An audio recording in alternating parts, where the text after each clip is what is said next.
ከባልተቤቴ ጋር ነበር የምንኖረው ገጠር ነበር። ከእርሻ ውጭ ያለን ስራ በሙሉ አብሬው እሰራለሁ። ንቃብ ጀልባብ ለብሼ ማለት ነው። ከስራው ጋር አልሄደልኝም። የጉልበትም ስራ ስላለው ልቤን አፈነኝ ማለቴ የግብርና ስራ ስለሆነ።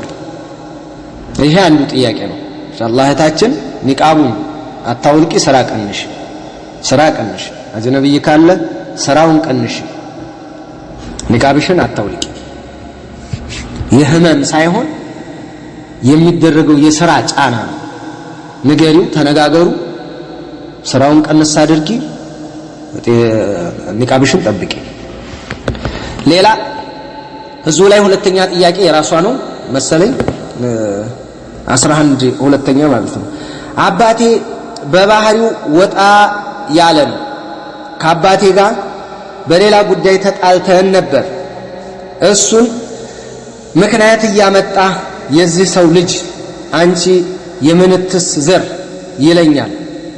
በጥቅሉ መጥፎ ስድብ ይሰድበኛል፣ ቤተሰቤንም ጭምር የሚነካ ስድብ እና የሱ ቤተሰቦች ደግሞ እኔን እንዲይዝ አይፈልጉም።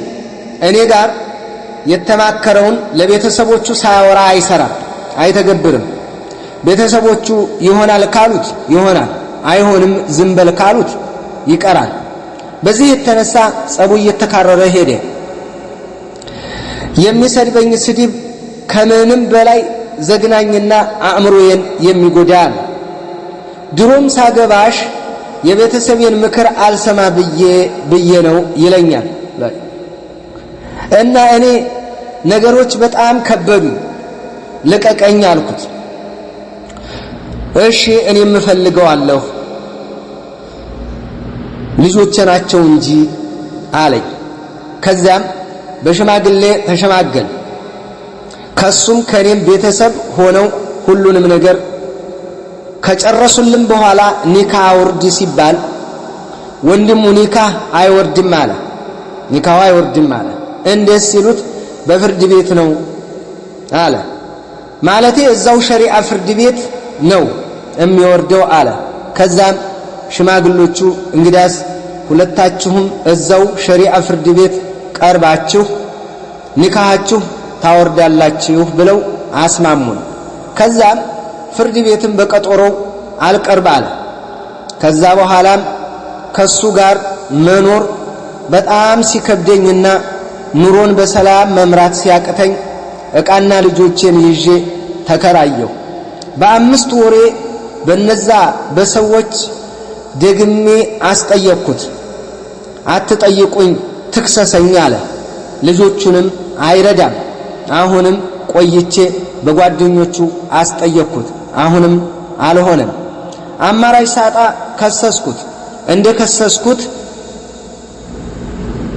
ብዙ ይቆያል ሲሉኝ ውጭ ጀመርኩኝ። ውጭ አገር ለማለት ፈልጋ መስል ውጭ ጀመርኩ። ከዛ ሳንጨርስ ቪዛ መጣልኝ እና እናቴን ውክልና ሞላኋትና እናቴ ስትጨርሰው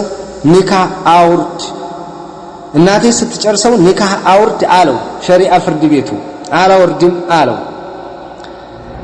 እምቢ ካልክ ሸሪዓው ያወርድብሃል ብሎ ፊርማውን ሰጠኝ አለችኝ እናቴ።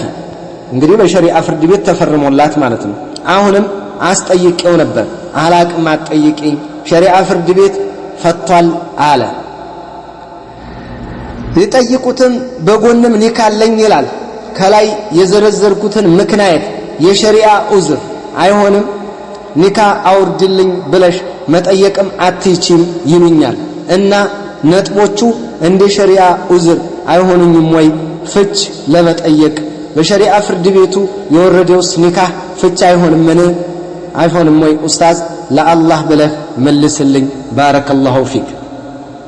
ኢንሻአላህ እንዳልሽው ከሆነ ከላይ የመጣው የተዘረዘረው ነገር የደረሰብሽ ከሆነ ናም ሸሪዓ ምክንያቶች ናቸው።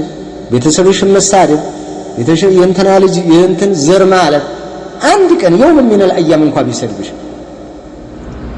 በቃ በእንደዚህ አይነት መውጋት ይሄ አይሆን የማይፈልጉ ሆኖ መቅረብ አይሆንም። ውስጥሽ እንዲሸሽ ያደርጋል ብዙ ነገር ማለት ነው። ስለዚህ ፍች መጠየቅሽ ምንም አይደለም። ባይሆን እሱ የሚለውን አልሰማሁም እኔ አሁን እንደ ፈትዋ ነው የምጠየቀው፣ ሁክም አይደለም፣ እንደ ቃዲ አይደለም። ቃዲ የጨረሰው ነገር ነው። ነገር ግን አሁን ፍችን በተመለከተ ቃዲ ዘንድ ደግሞ ላክሽ እናትሽ ጨረሱ፣ ቃዲ ፈታው፣ ይጸድቃል። የለውም ኒካህ የለውም፣ ፍቹም ይጸድቃል። በቃ መመለስም አይችልም። የለም ይጸድቃል፣ ፍች ነሽ። አሁን እናንተና እሱ አንቺና እሱ መካከል ያለውን እንትን የሚለው የሚያገናኘውና የሚያስተናብረው ማን ነው? ቃዲ ነው።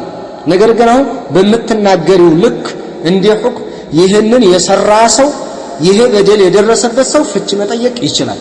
አትጠይቅም የሚሉት የለም፣ አይሰራም። ትችያለሽም፣ ጥያቄሽም ትክክለኛ ነው። ይሄ እንደደረሰብሽ ከላይ እንደተነበበው ይሄ የደረሰብሽ ከሆነ አዎ ትክክለኛ ጥያቄ ነው። ፍቹም ይጸድቃል፣ ይጸናል፣ ፍች ነሽ።